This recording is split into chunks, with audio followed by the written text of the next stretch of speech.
Good afternoon and welcome to the EPP Group press conference. As you all know very well, this weekend there is likely going to be an agreement on two pillars of the so-called European Green Deal. I'm speaking of the European Emissions Trading System and the Social Climate Fund. And to give you to speak to you a little bit about how the negotiations are going and what are still the open issues on table, I have with me two EPP Group speakers. On my right is Esther Lange, the Vice Chairwoman of the Group and also the lead negotiator for the Social Climate Fund. And next to her, Liese, the Group spokesman on environment issues and the Parliament's main negotiator on the ETS. And this briefing is also online. We have some 20+ journalists connected remotely. And without further ado, I'll give the floor to Peter to start. Thank you, Marta. Thank you for everybody here in the room and online. So we are ahead of a jumbo trilogue on Friday and Saturday. I hope not on Sunday. This is the biggest trilogue I ever experienced. And it is the biggest environmental and climate law that Europe ever dealt with. And you can see this also with one figure. When you see the effect of the CO2 cars regulation, highly disputed, get a lot of attention, until 2030, for our 2030 target, that's 60 million tons of CO2. The ETS is 1,500 million tons of CO2.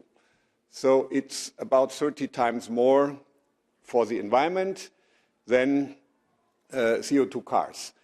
And this is my first important message. Market-based measures are an important tool to get to our targets. With command and control measures alone, we will not make it. Everybody who has a good idea should be rewarded and should be able to implement this idea and earn money or reduce the burden. That's how ETS functions. That's how the market-based measure would function. And that's why we in EPP, we believe in market-based measures. But at the same time, it's very clear the market will not solve all the problems. We agree with the policy mix. And we have a special attention on how to keep jobs in Europe, to protect industry on their way to decarbonization, and how to protect people that are in big trouble and that need our support and our protection from too high energy prices. And here I'm very, very grateful for the cooperation with Esther Lange. We are a strong team in EPP, also with David Casa, the rapporteur on Social Climate Fund in Empel, Susanna Glavak for aviation, Jessica Pulfjard for the effort sharing. So EPP is very strong in this Fit for 55 package. I'm a bit tired today, to be honest, because I went to bed only after 5 o'clock this morning, because we finished already part of the journey.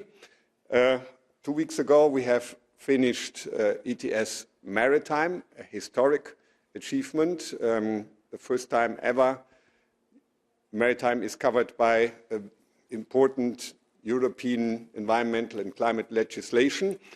And tonight we finished Repower. Repower EU tries to achieve 3 targets at the same time: reduce the burden for people and industry in this time of high energy prices, get less dependent from Russia, but at the same time, we want to follow our climate targets and not lose ambition. And it was very hard. The ENVI part, the ETS part of Repower was the toughest part. We spent hours and hours on the details, but we got a deal that will fulfill all the 3 targets. And here I would also explain 2 priorities of the EPP for the further negotiations. We want to protect people. We want to protect jobs. And the first idea, and it actually came from Esther in the negotiations on the ETS report. We need breathing space for industry and breathing space for citizens in this difficult time. So compared to what the Commission put on the table, we need to somehow ease the burden. We have an amendment in the ETS, how to achieve that. But with the agreement on repower, we also made a big move, because the front loading of the allowances that we decided last night will bring less burden in the next years until 26, but still the allowances will not be more. So the effort for climate must be more after 26. So breathing space now to repower, to invest in renewable, to invest in energy efficiency, and then to catch up with high ambition. And we made a first step in that direction with the agreement tonight, and we will fight for another step on Friday and Saturday. And the second point, to keep industry inside Europe, to help industry to decarbonize, so not to deindustrialize Europe, but to decarbonize European industry. And one important element is the Innovation Fund. EPP strongly supports the Innovation Fund. It was our invention. Antonio Tajani and others fought for that in the last Parliament. And we want to have it significantly bigger than it's now, because the challenge for industry, the challenge to keep jobs in Europe is bigger with the higher targets.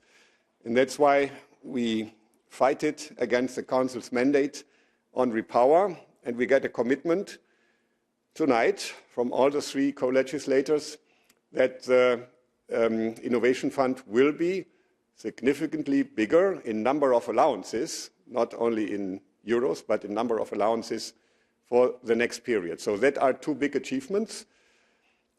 Last but not least, before I hand over to Esther, we have a big challenge, all of us, with the proposal of the Council and the Commission on ETS2. Because the Council and the Commission think it should be fair to charge average people, including the very poor, in ETS2, but not to cover many manufacturing industry that is not covered by ETS1 because of the thresholds, and will not be covered by the Council and by the Commission proposal. So you have a poor family or an old lady that lives in a house and has struggles with the energy bill, and next door you have a company with a lot of emissions for heating the building and for the process heating. The company is out, the old lady, the poor family is in. We don't accept that. We want fairness here. And that will also be part of a solution to get a bigger social climate fund. So this is important for me and my shadows. And I have a good cooperation with Mohammed Shahim, Emma Wiesner, and many other colleagues here. We will not accept the Council's mandate. We fight for a broader scope, for a bigger social climate fund, a front loading in the social climate fund, and an emergency brake. So if prices are as high as they are now, we will not introduce ETS2. But if prices go down and we still want to achieve our climate targets, we will need the ETS2. And that's why this emergency brake is a key element.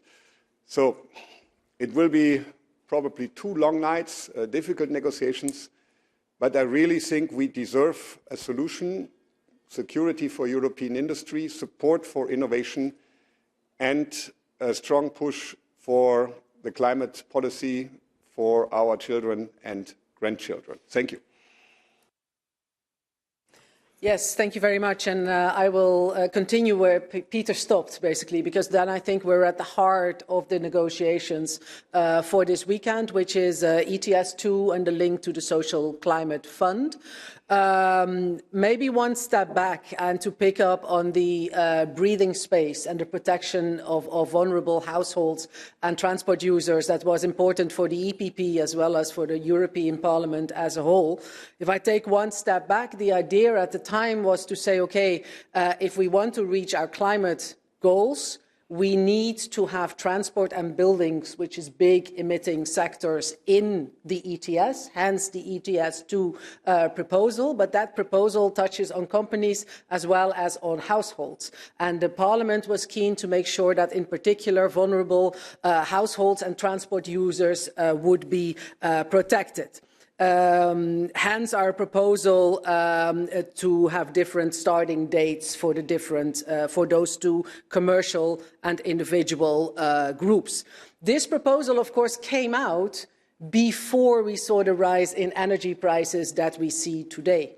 And I just want to put a disclaimer on this discussion in the sense that, of course, the increase in energy prices is something that we try to tackle with other measures than the Social Climate Fund. The Social Climate Fund is meant to compensate or to help, in particular, the most vulnerable income groups for the introduction of ETS 2, the price impact that that will have. Since then, we've seen, of course, a way bigger price increase than we ever could have predicted, caused by the war and the situation on the energy market, for which we have other instruments, but it makes the discussion more difficult, more sensitive, more heated. Where are we now? The EP key demands, and Peter has already hinted on some of them, is to say if there is going to be a slightly earlier start for households than in the Parliament's mandate, we need to have a bigger social climate fund. That makes sense because there will be a longer impact on households and therefore more money is needed in order to protect, in particular, the most vulnerable among them. So that will be a key demand in Trilogue this weekend, as will be the front loading, to make sure that we can start helping particular income groups before ETS 2 kicks in. We will be talking a lot, by the way, about financial arrangements in this last trilogue because that chapter is still very much open. And there, of course, we have the issue also of co-financing, which was proposed by the Commission, which was also endorsed by the Parliament or supported by the Parliament, but removed by the Council. And in earlier talks with the Council, Peter and I described this with the Dire Straits song, Money for Nothing. It is, give us the European part of the money, but there's no commitment as to what will happen with the national part of the money, and there's no commitment to co-finance. I'm expecting that this will be a large part of the negotiations. Parliament is demanding some co-financing and also to make sure that the money that stays at national level is spent in the same logic as the Social Climate Fund, which, just as a reminder, is partially direct income support to help people pay bills, but that helps them once. And besides that, more structural support in terms of financial aid to insulate your house, to move to greener mobility, etc. I think on the percentage, the maximum percentage of direct income support, we can reach an agreement fairly easily because we're very close, Council and Parliament, but the whole co-financing issue will also need to be tackled. Two final issues that are very important to Parliament, which is also, again, an attempt to avoid this money for nothing blank cheque demand from Council. First of all, we are the Environment Committee, so this is a social fund, but it's also a climate fund, and therefore the impact on fighting climate change should be real, and we want to avoid carbon lock-in in the measures that we do. What does that mean? It means, for example, that if we're stimulating greener mobility, and if there are options for zero CO2 mobility. They should be used rather than low CO2 options. Of course, in certain rural areas that will not be possible, and therefore we need to find the right balance between the zero and the low in order to avoid carbon lock-in. Let me maybe leave it at that, because the second issue was indeed what kind of mobility to support. I can sum it up as the Parliament trying to make sure that the money, which is limited, whether it's the Council's mandate or the Parliament's demand to slightly top up above that, you can only spend €1 once. And therefore, we want to make sure that it lands in the right place, which means those suffering most from energy poverty, mobility poverty, in all our member states, because it's a problem across Europe. Thank you very much, Marta. Thank you, Esther. I'll first check if there's questions in the room. We have a question. Please name your media and if you could introduce yourself. Yeah, thanks. My name is Matthijs Schiffers, Het Financiële Dagblad from the Netherlands. I have two ETS-related questions. One is regarding the free allowances and the phase out of this. I think the Parliament has 32 as the year that this should be ending, and I think Council wants 35. Where are we going to land this debate? I'm curious to know. And the export mechanism, where also is a lot of talk about. I think lots of experts have said that it's not possible to do it in a WTO compliant manner, but now I heard that there is a proposal on the table that could work. So I would like to know how this proposal looks like. Thanks. Thank you for that question. Before I answer them, I would add to the playlist of our trilogue. You know, it's really hard work, but we try to have some fun with adding songs to the playlist. Money for Nothing from the Dire Straits. For me, it's important to start with The Beds Are Burning from Midnight Oil. It's about the urgency to address the climate issue, but we should end with a wonderful word from Louis Armstrong, hopefully.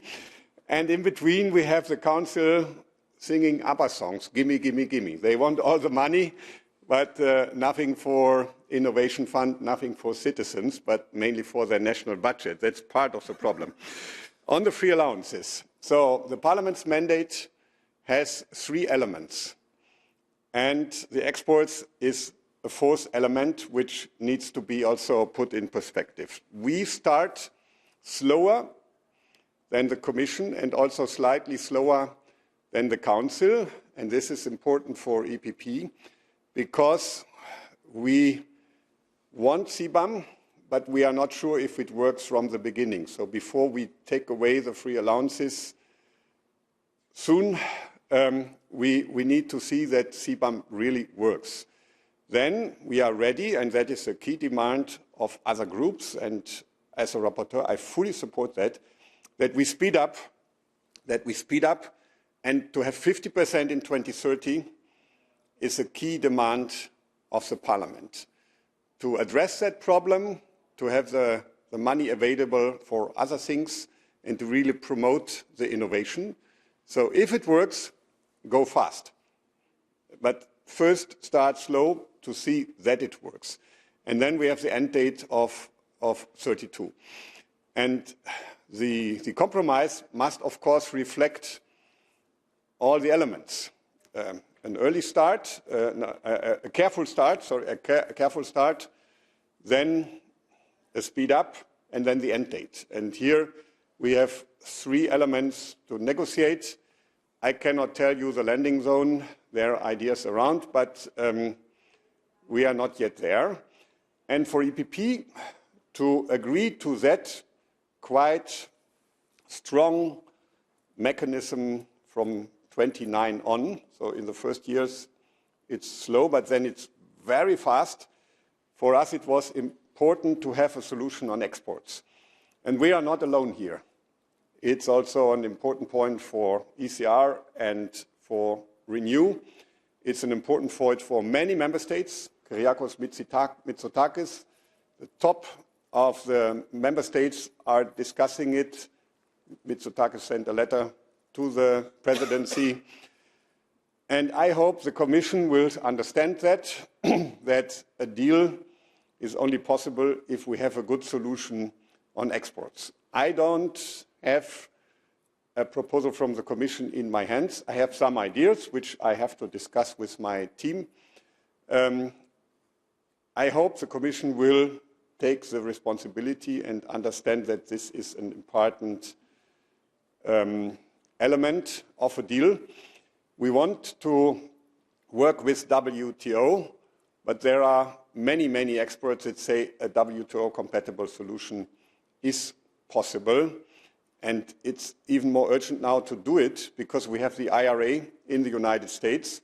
So we should also look that industry in Europe is not encouraged to go to the United States. That's why we need an innovation fund and a solution for exports. Maybe very quickly to add on to that, I looked at the notes of the first press conference we did on the Green Deal and the Fit for 55 package. And then we said very clearly as EPP, if the Green Deal does not provide or protect jobs in Europe, it will not work. And this urgency has only become higher on the agenda with the Inflation Reduction Act in the US. And the fact that the Commission looked at an export solution but didn't propose, but they looked, and the fact that we struggled with it all along the process shows that a solution needs to be found, because what we have is free allowances that protect both the industry that is dependent on exporting to the world market and the industry that has competition from the world market coming in. And we're replacing that by a CBAM that protects outside in, but doesn't provide necessarily the level playing field inside out. And if you want to have a smart industrial strategy to go hand in hand with the climate transition and climate policy, you need to find a solution for exports as well. And this is why the EPP was pushing this issue ever since the beginning. The vote in plenary, I think, is very clear. It's not only an EPP thing. There's a clear majority behind it. And this is one of the issues that might be on the table until very late. But we need to find a solution there. I'll take questions from the journalists connected remote. Let's do Stefano and Rebecca together. Thank you very much for the floor. I hope you can hear me. Stefano Porcello, MLEX. I wanted to ask something regarding tonight's deal on REPowerEU and its effect on the ETS reform and the ETS in general, because it's not really clear to me how the market stability reserve is used to find money for the innovation fund. Because what I understood is that about 10% of the 20 billion euro needed will come from, in some way, from the market stability reserve. And this means that there will be some, at a price of 100 euro per ton, about 20 million CO2 permits released, at least, because if the price is lower, then these permits will be more, I guess. So can you please explain how this mechanism works? And also, if there is an effect on the negotiation on Friday and Saturday, because this morning, I guess you said, Mr. Liese, that this would have been something for this weekend talks. So if you just can explain this mechanism, thank you very much. Thank you, Stefano. Let's take the question from Rebecca in.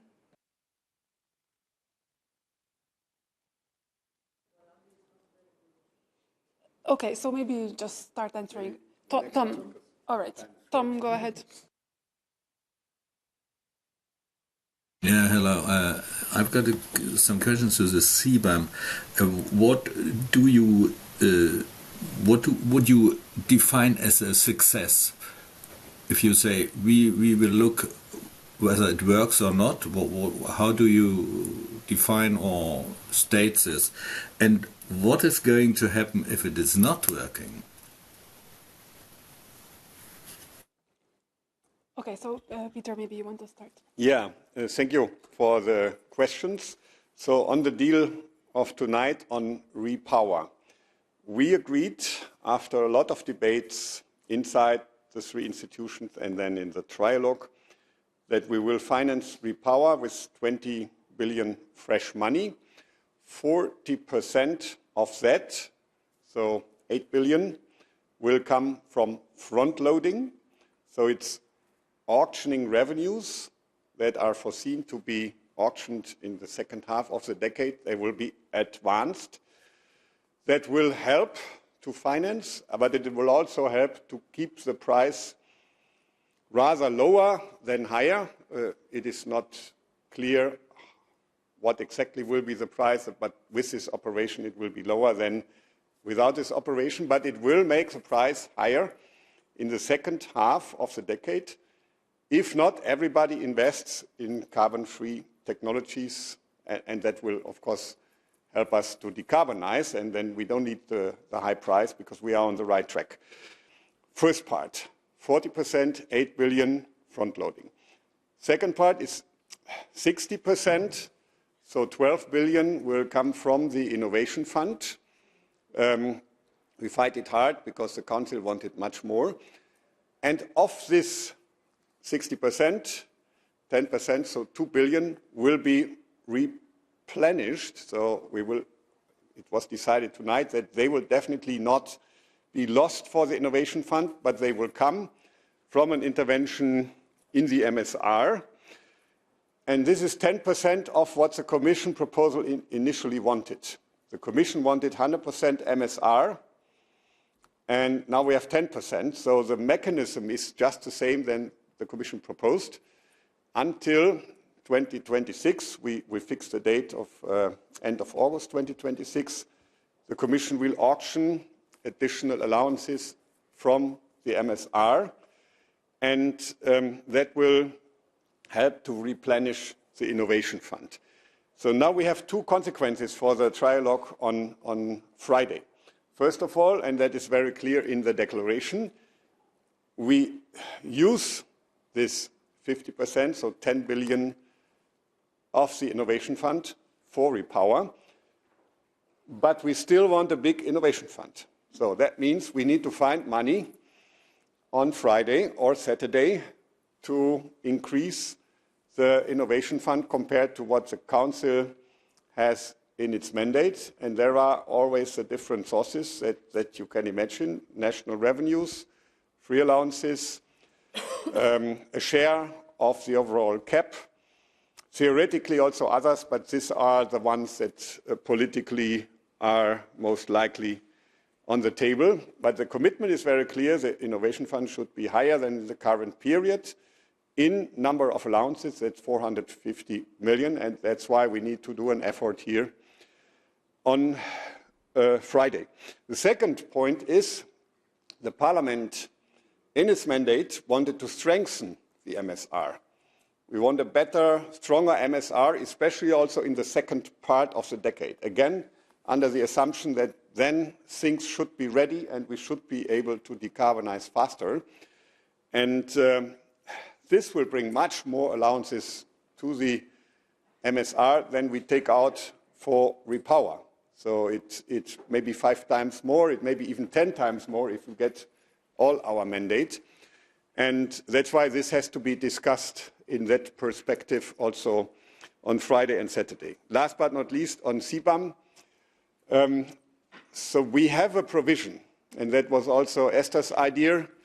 It is in the mandate of the Parliament that if CBAM isn't operational, so if we just cannot impose the money to the third countries that do less clean, more polluting technologies, then the phase out of the free allowances is stopped.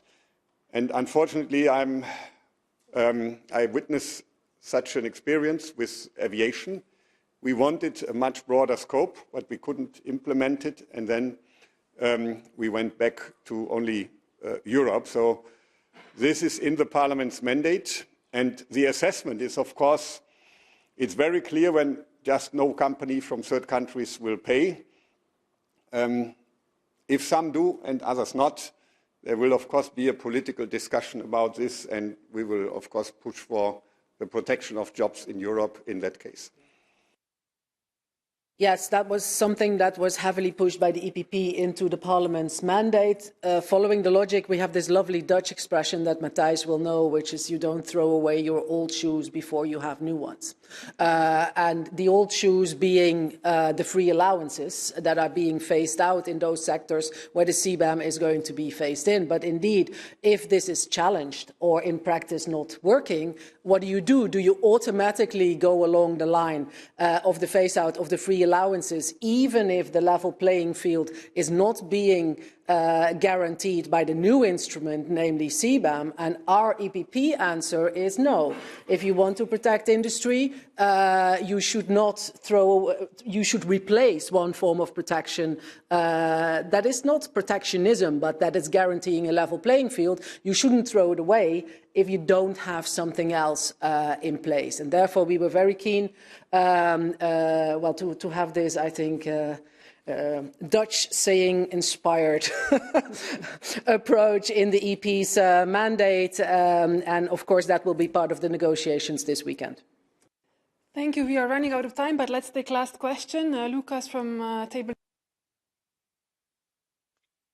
Thank you. Can you hear me? We can hear you.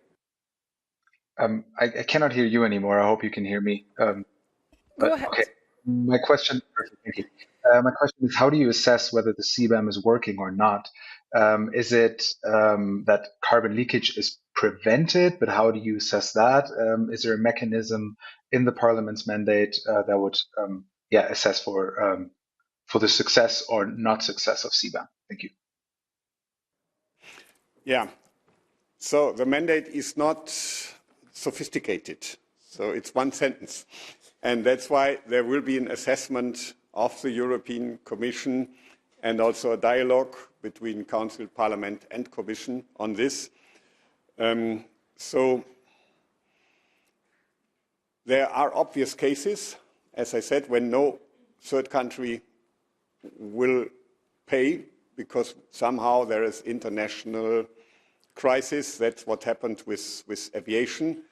Then it's clear that we need to change this.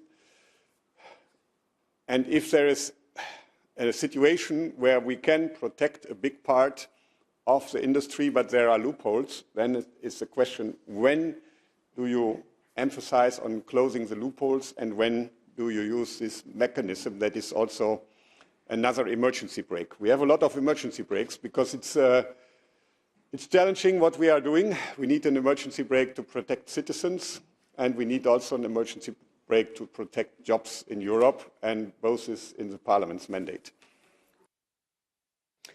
And we ran out of time. Thank you for attending, and have a nice rest of the afternoon.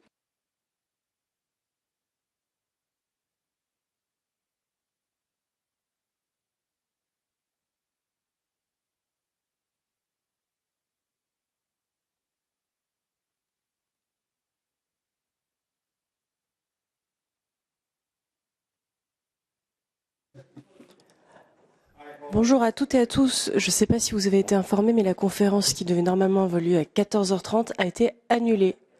Voilà.